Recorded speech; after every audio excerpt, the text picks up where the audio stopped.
आगे बढ़ते हैं खबर जोधपुर से, जहां की अनीता चौधरी हत्याकांड से जुड़ी अपडेट आपको देते हैं। सीजेएम महानगर कोर्ट में सुनवाई इस मामले पर हुई और पुलिस की ओर से गुलामुद्दीन, मुख्य आरोपी गुलामुद्दीन, उसके खिलाफ पॉलीग्राफी टेस्ट करवाने को लेकर दिए गए नोटिस पर सुनवाई कोर्ट के सामने हुई। गुलामुद्दीन की ओर से अधिवक्ता एम.ए. राव ने नोटिस का जवाब दिया है। गुलामुद्दीन का पॉलीग्राफ टेस्ट करवाने से इनकार किया है। कहा, बिना सहमति के पॉलीग्राफी टेस्ट नहीं करवाया जा सकता, ये व्यक्ति का संवैधानिक अधिकार है। अब अगली कोर्ट की सुनवाई पर गुलामुद्दीन को व्यक्तिगत रूप से पेश करने का आदेश कोर्ट की ओर से दिया जा सकता है। चलिए ज्यादा जानकारी देंगे सीनियर रिपोर्टर जोधपुर से शिव प्रकाश पुरोहित जुड़े हैं। शिव प्रकाश, इस मामले में पॉलीग्राफ टेस्ट अगर होता तो हो सकता था कि और ज्यादा जानकारी और सच्चाई सामने आती, क्योंकि इस मामले में जितनी पुलिस आशंका जता रही थी वैसा इंटरोगेशन में निकला नहीं। लेकिन अभी आज कोर्ट में जब वकील की ओर से बात कही गई तो दलील क्या दी गई, इसे नहीं करवाने को लेकर क्या जानकारी पूरी?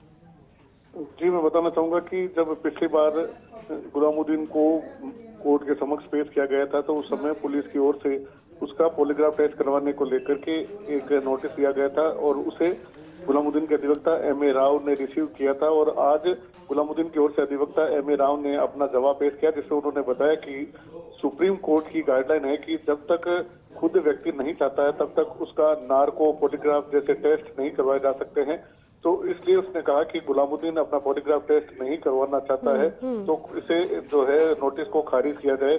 हालांकि क्योंकि गुलामुद्दीन को पुलिस मुंबई लेकर के गई थी और वापस लौट रही है तो आज गुलामुद्दीन को कोर्ट में व्यक्तिगत रूप से पेश नहीं किया जा सका। अगली सुनवाई में अब ऐसी संभावना है कि कोर्ट गुलामुद्दीन को व्यक्तिगत रूप से पेश करे और हो सकता है उसे पूछा जाए कि क्या वह पॉलीग्राफ टेस्ट के लिए तैयार है, क्योंकि आमतौर पर यह रहता है कि जब तक खुद सहमति नहीं दे तब तक पॉलीग्राफ टेस्ट नहीं होता है। लेकिन यह न्यायालय के विचाराधीन बात है। अब देखना होगा कि क्या न्यायालय इस संबंध में अपना फैसला सुनाता है। केवल गुलामुद्दीन नहीं बल्कि पुलिस की ओर से अब तक मिली जानकारी के अनुसार सुमन और तैयब के पॉलीग्राफ टेस्ट की भी एप्लीकेशन लगाई गई थी, उस पर भी अभी तक जो है कोर्ट की ओर से कोई आदेश नहीं दिया गया। तो देखना होगा कि अगली बार जब सुनवाई होती है तो क्या गुलामुद्दीन की ओर से पॉलीग्राफ टेस्ट के लिए सहमति दी जाती है या नहीं, ये देखने वाली बात होगी। जी ठीक है शिव प्रकाश, शुक्रिया इस जानकारी के लिए।